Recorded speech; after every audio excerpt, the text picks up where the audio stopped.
Google. Let's go get him again.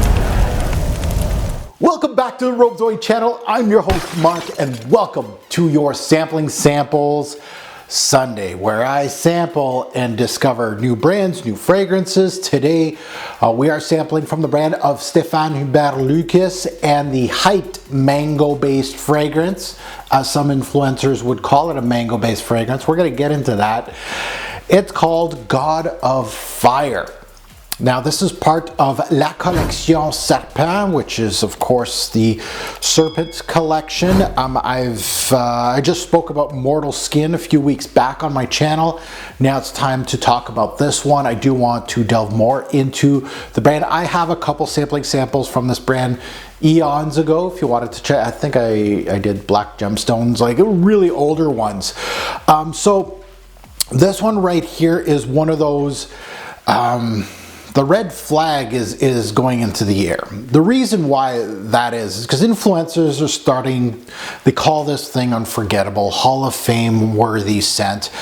And, you know, when they start talking about mega compliments, I'm getting 9 compliments a day on this stuff. It's beast mode. The exaggeration is just mind-boggling. So that's the problem here, and honestly, this fragrance is actually not that hyped. It's only a select few from Miami that make multiple videos on the same fragrance, and of course Demi the Billboard talks about this as well.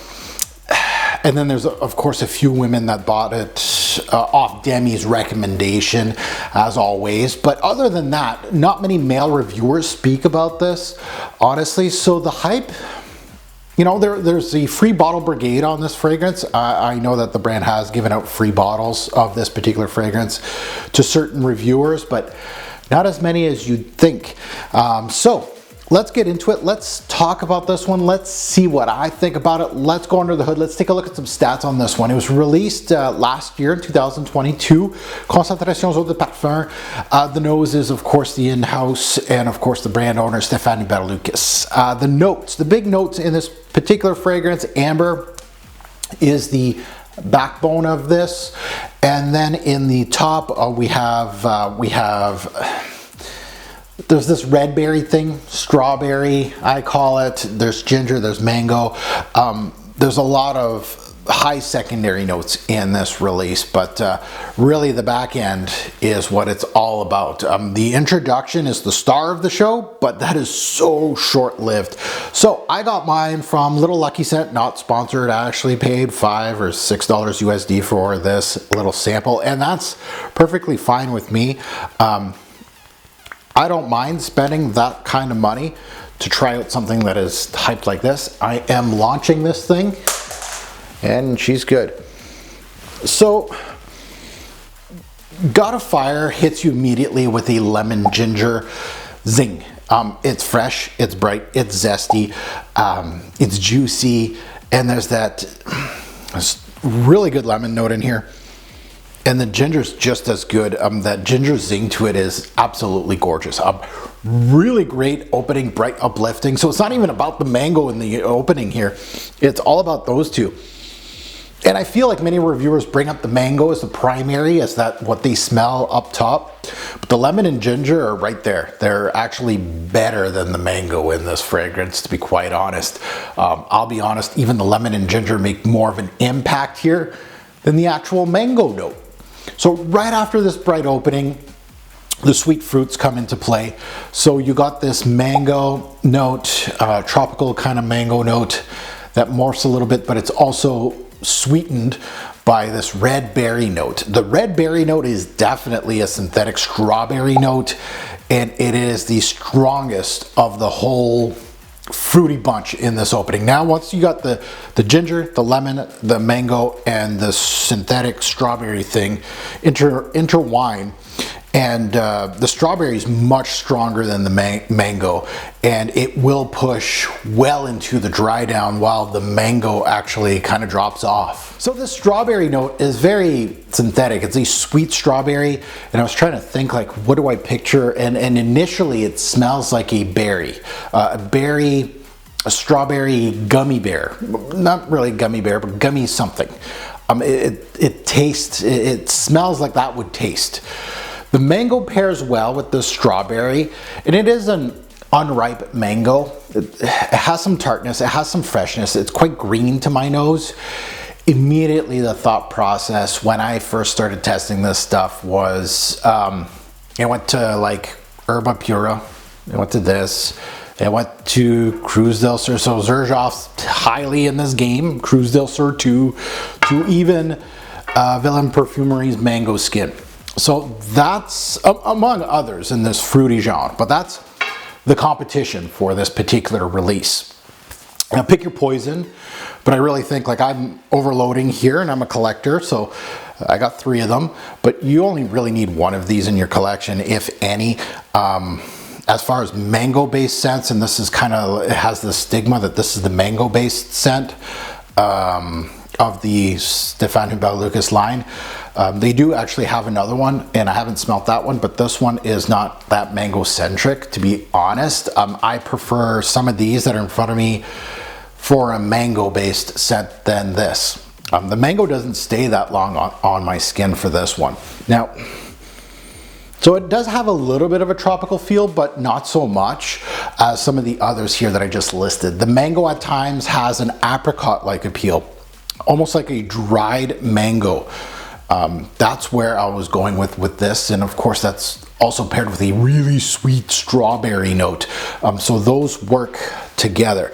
The top it's fruity, it's zesty, it's uplifting, and it is the star of the show, definitely. This back end is kind of, to real frag heads, boring, kind of boring. But this opening is not that unique, to be honest. But enjoy it, because it's very much short-lived as you start losing many of these notes into the mid. Primarily, you're losing the mango. Now the mid, let's get into it. You're losing the mango. And not only that, but you're also losing your lemon. So you're missing 2 primary notes in this opening that really uplifted the thing. However, a good thing, you keep that zest from the ginger. The ginger stays around, and that strawberry gummy accord is met with, there's a lot of sweetness here. First of all, a sweet white floral jasmine. So it's a floral appeal, and people are going to say, is this unisex? For the right guy, and that's probably why there's not too many male fragrance reviewers talking about this fragrance, because it maybe leans a little femme. I think, again, I own a lot of these mango-based fragrances. Mango is not a note that I'm thinking feminine, not like a peach. Peach makes me think a little bit feminine. This, not so much. But there is, of course, coumarin in the note breakdown, tonka bean basically, and amber. So there's a lot of sweetness coming through here. So now that sweetness turns the strawberry note, which was kind of like a gummy bear, and not that's not sweet enough, but it kind of goes into this cotton candy vibe, which makes users think, and I don't have my Baccarat Rouge bottle, it's over there, but it makes people think about Baccarat Rouge 540 because of that cotton candy-like appeal. To my nose, and I think it's over here somewhere, it reminds me of CH Men, because CH Men had like a sugar accord in the background. This is what that sweetness reminds me of. CH Men, 100%. So my male viewers that owned that fragrance or smelt that fragrance, you'll know what I mean. That kind of sweetness in this back end really makes me think of that designer release. It has its sugary bits here and there, and keep that in mind, but the sweetness in this fragrance isn't Baccarat Rouge 540 nuclear type of way. It's very much thinned out, but it still has that sweetness to it. Now there's oud listed in the note breakdown of this thing. To my nose, there's there's a little bit of woodiness in the back end, more cedar than oud. So honestly, that's a non-factor in my personal opinion. There's not really, and I'm not saying that they don't have oud in this release, but I'm not smelling anything oud-wise. It's just woods in this back end, and it's more cedar-like than anything. White musks also come into play to give the scent some longevity. Now going back to the coumarin or the tonka bean, I don't get much of the almond vibe in here, but I do get a lot of that vanillic sweetness from that note. This dry down is very much like Baccarat Rouge 540. in the dry down, and I do like that DNA. So not that it's unique, but it's still appealing. And that's where I want to go with this fragrance review, is that the uniqueness is kind of thrown out the door with this particular fragrance. Overall, if you like fruity scents, this has to be on the short list to sniff. It reminds me a bit of gummy fruit with the mix of dried mangoes. It's like kind of like Herba Pura meets mango skin with a little Baccarat Rouge 540 and CH Men in the back end of it. It's not unique, and to the crowd that is looking at this release, especially if you've been in the fragrance game for a while, you probably have a scent that already does this, maybe even better, unless you've been wanting to buy Baccarat Rouge and you've been wanting to have some of these mangoes that I listed, and you're like, I don't want to pay the money for both of them, and I kind of want to get best of both worlds. That might be it. I personally think that the mangoes in the other fragrances that I've listed are personally better than this. They last longer and they have more of an impact on the release. I really felt like this was overhyped and mishyped as a mango fragrance. I don't get much of it. It's very thinned out. It's good in the introduction, but it leaves. So this is a fragrance that stole a lot of ideas from recent top sellers or recent hyped beast fragrances from Xerjoff, Willem Perfumery, Maison Frances K, among others. So it really is a fragrance that when I smelt it, I was like, this is it. Like, this is not, and you know, influencers like really trying to hype something up, like this is unique, this is going to, 10 years from now, this is going to be like a gem, something that no, it's not. No, give it 10 years, we'll see who's talking about this stuff. Nobody. Let's get into seasons, day, night, versatility, and performance. Seasons. And again, this whole stigma of this is a mango-based fragrance, wear it in the heat of summer.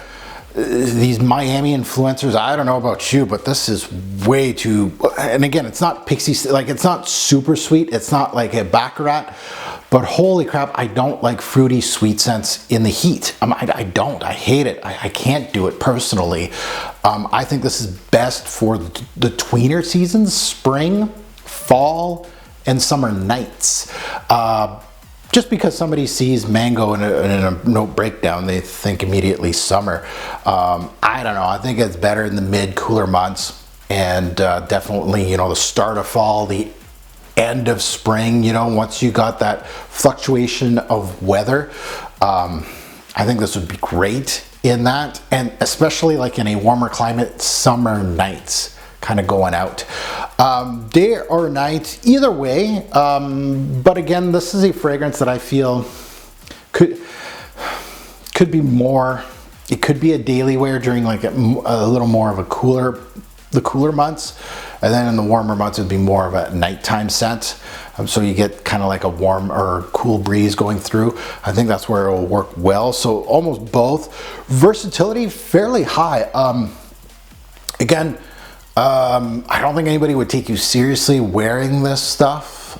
So, this as a daily driver, I don't see it unless, I don't know, for a certain person, I guess. But versatility, I'm going to say high, but it does have some restrictions as well. I wouldn't wear this going into a business meeting. No. The boss doesn't smell like the boss today. Performance. Performance, man, and again, everybody's skin's different, but these influencers like Beast Mode, trying to sell something. Longevity was okay. I felt it was actually kind of, the way it was sold as, longevity, 10 plus hours. No, this was 6 to 8, which is still good, but it's nowhere near, and that's where I mean, like comparing this to Baccarat, some people do, you almost have to put that disclaimer. It's not as beastly, it's not as thick, it's not as dense. It really is a thinned out sweet fragrance with some fruity nuances, but that strawberry sweetness with that vanillic cotton candy type feel, yeah, it's not as strong or as dense as a Baccarat. So longevity 6 to 8 hours. Projection average. Again, not beastly. This is not like Baccarat. That's one thing I have to say as far as performance goes. And it's not bad performance. It's good, but it's not nowhere near what people are saying online, in my personal opinion, of course. So my final thoughts. Well, if you're looking for an authentic niche product, look away. This is as synthetic as it goes. The mango itself isn't, this is the star of the show, not really, but tackling it, the mango itself is okay. It's not great. There's some nice pieces here and there. I think the lemon and ginger, as far as authentic pieces, really did well here. And then it just went thunk downhill from there. But just because it's synthetic doesn't mean that it's a bad fragrance per se. There's nothing unique here. You only need one of these in your arsenal depending on your taste. So there's a few things to look at in regards to this type of release. At the end of the day, it's okay for a scent, but it's nowhere near some of the better ones from the brand. It's a two-stager, I feel, a two-stage fragrance that neither stage is unique. You have that top note, or that top portion, with the strawberry mango top, and then you got the secondary part, which is a strawberry woody sweet back end. Both can be found elsewhere in the fragrance game, and depending on your taste, you can get better. Like, I think strawberry sweet cedar-like thing, I would go straight up for Baccarat. Better made, longer lasting, and if I want that kind of thing, I do want it to be big and bold and strong, and that does everything as per advertised. This doesn't do it. In the front end, the mango. Well, the mango is kind of subpar versus the Herba Pura's Cruz del Sur mango skin. Insert your better mango-based fragrance, because the mango isn't, it's short-lived in this fragrance. Like that strawberry synthetic berry thing kind of eats it up a bit, and then it leaves. It really isn't that big of a portion of this fragrance. And I think Stéphane Badalucas does have a strawberry based fragrance in this line too. I should go check that one out. But yeah, anybody has a larger collection like mine, you appreciate this type of fragrance, it's okay, but it's nowhere near Influencer's 10 out of 10. You gotta have it. It's sold out everywhere. Panic. Compliments everywhere. Beast mode performance. It's the same song and dance for these hyped fragrances. They have this little checklist: performance over the moon, boom. Okay, compliments, I get 14 a day. Mango based, yes, it's mango centric. Well, the mango's doesn't stay that long. So I got to give it a score because I don't have a bottle, so it's sampling sample. So I have to give it a score out of 10. Definitely not a 10 out of 10. But so I've panned this a bit, right? There's some good and some bad.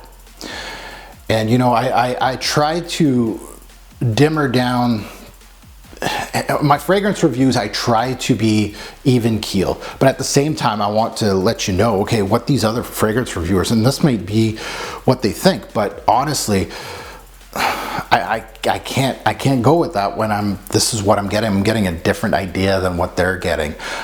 So I try to bring it down to earth a little bit as far as the hype goes. So as far as the score goes, I'm going to give this one, and I like it. Look, I like Baccarat Rouge. I like mango-based fragrances. I'm buying them, right? I have a bunch. Am I going to buy this fragrance? Most likely. Is it oh my God, I just finished the sample. I'm craving this stuff. I need to get it? No, it's not at that point. It is a bottle-worthy fragrance. It's good for what it is, looking at it. I'm going to give it an 8 bottles out of 10 because I feel like it has some, especially someone with a smaller collection, this might be the one they choose instead of some of these mango based or Baccarat or whatever. This will kind of fill that need. And I think it has some positive things. So I don't want this fragrance review to be overly negative. There is some positive things throughout the fragrance. Yeah, it's just not near what people boast it to be. So 8 bottles out of 10, a solid release from the brand. You'll see it eventually in my collection. I feel like there's probably more other fragrances that I do want before this, so that's why it gets an 8 out of 10. But at the end of the day, I can't wait to see your comments below to let me know what you think, right? Have you smelt this fragrance? Good, bad? Do you agree with me, disagree with me, performance-wise? Are you getting beast mode like all these other people? Are you getting 14 compliments a day? I don't know about that. Is the mango heavy on you, or is it actually dumbed down by this fruity strawberry thing, like me? Always love to see what your thoughts are. Always appreciate a different view than mine on my comment section. I'm not going to delete it because I don't need cosigns, as I always say. But at the end of the day, solid release, but nothing amazing, nothing classic, nothing Hall of Fame worthy. As always, a great pour fragrance will make a lasting impression. Choose your scent wisely. Thanks for watching.